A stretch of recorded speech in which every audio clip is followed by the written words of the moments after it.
آج جو حدیث میرے زیر مطالعہ ہے اس حدیث کا عنوان ہے کہ جمعے کے دن کی فضیلت۔ فرمان حبیب کریم صلی اللہ علیہ وسلم ہے، تمہارے دنوں میں سب سے افضل دن جمعے کا دن ہے۔ اسی دن حضرت آدم علیہ السلام کو پیکر تخلیق سے سرفراز کیا گیا۔ اسی دن پہلا اور دوسرا سور ہوگا۔ اس دن مجھ پر درود زیادہ بھیجا کرو کیونکہ وہ اس دن میرے سامنے پیش کیا جاتا ہے۔ جمعے کے دن کی فضیلت اتنی زیادہ ہے کہ اس کی نسبت سے قرآن پاک میں ایک پوری سورۃ جمعہ نازل ہوئی، اور بہت ساری احادیث بھی ہیں جو جمعۃ المبارک کی فضیلت بیان کرتی ہیں۔ اللہ کے حبیب صلی اللہ علیہ وسلم نے جمعے کی نماز ادا کرنے والوں کو یہ خوشخبری سنا دی ہے کہ ترجمہ، ایک جمعہ دوسرے جمعے تک گناہوں کا کفارہ ہے، بشرطے کہ تم کبیرہ گناہ نہ کرو۔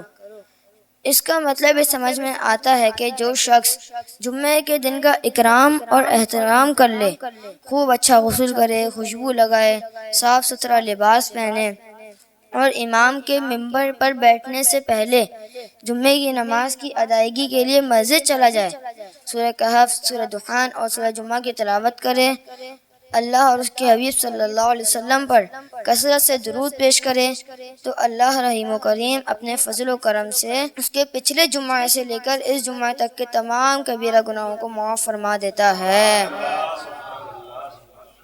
تو پھر ہم تمام افراد کو چاہیے کہ جمعۃ المبارک کا انتظار کریں۔